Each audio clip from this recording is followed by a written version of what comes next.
Mākslinieks Leonīds Baulins dzīvoja un strādāja Daugavpilī.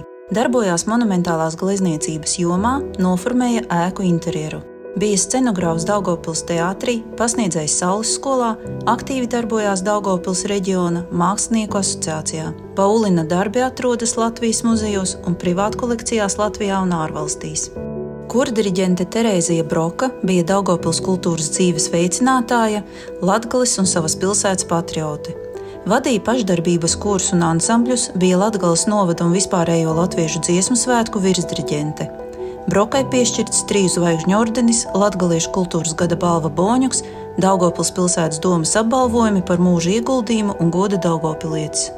Rakstnieks Leonīds Dubičins bērnībā dzīvoja Dvinskā un mācījās Dvinskas reālskolā. Savā romānā Enpils attēloja Daugavpili 20. gadsimta sākumā. Tajā daudzas detaļas attainoja gandrīz dokumentāli precīzi, lielākajai daļai personāžu ir reāli prototipi. Grāmatā ir aprakstīts cietoksnis, baznīcas, dambis, skolas, tirgotavas un mazpilsētas iedzīvotāju ikdiena.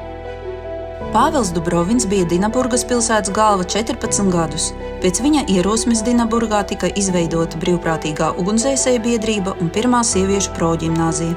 Sākta ūdensvada ierīkošana, celtniecība Gajokā, apstiprināta esplanādes būvniecība. Bieži vien ieguldīja arī savus līdzekļus, piemēram, pilsētas parka izveidē. Tas tika nosaukts viņa vārdā par Dubrovina parku. Silva Veronika Linarte bija talantīga māksliniece un pedagoģe. Vairāk nekā 20 gadus dzīvoja un strādāja Daugavpilī. Ievērojama daļa mākslinieces darbu glabājas Rotko muzejā. Par ieguldījumu Daugavpils pilsētas attīstībā saņēma apbalvojumu goda daugavpilietis. Linartei piešķirts Latvijas Republikas atzinības krusts. Režisors, aktieris un sabiedriskais darbinieks Solomons Mihoels dzimis Dinaburgā. Viņš izveidoja teātrī 14 uzvedumus un atveidoja vairāk nekā 30 lomu. Pasaules slavu iemantoja ar karaļa Līra lomu. Par viņa labākajām izrādēm rakstīja Parīzes un Ņujorkas laikrakstos. Daugavpilī iela, kurā dzīvoja režisors, nosaukta viņa vārdā par Mihoelsa ielu. Dzejnieka Andreja Pumpura mūža pēdējie 7 gadi saistīti ar Daugavpili. 19. gadsimta beigās viņš aktīvi piedalījās pilsētas latviešu sabiedriskajā dzīvē, bija viens no Daugavpils latviešu biedrības dibināšanas iniciatoriem. Daugavpilī Pumpura vārdā nosaukta iela. Pilsētas centrā ir Andreja Pumpura skvērs. Pie mājas, kurā viņš strādājis, ir piemiņas plāksne. Dzejnieks Rainis bērnības un jaunības gadus pavadīja netālu no Daugavpils. Mācījās Grīvas vācu skolā. Šajā ēkā tagad darbojas nesen izveidotais Raiņa centrs. Rainis bija dzejnieks, dramaturgs, tulkotājs, žurnālists un politiķis. Viņš kā Latvijas izglītības ministrs apmeklēja Daugavpils pilsētas skolas. Daugavpilī Raiņa vārdā nosaukta iela, bet pilsētas centrā izvietots dzejnieka krūštēls.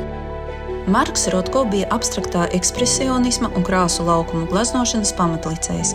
Viņš bija centrālā figūra pēckara glezniecības attīstībā Amerikā, kur kļuva par izcilu 20. gadsimta mākslinieku.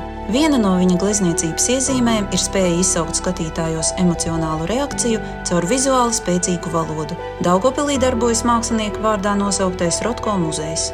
Komponists un pianists Oskars Stroks, dēvēts arī par tango karali, dzimis Dinaburgā. Dzīves laikā sacerēja 355 dažādu žanru darbus, bet īsta tango meistara un pasaules slavu ieguva ar tango kompozīcijām, kas radītas Latvijā 20. gadsimta 20. un 30. gados. Vispopulārākā ir tango dziesma Melnās acis.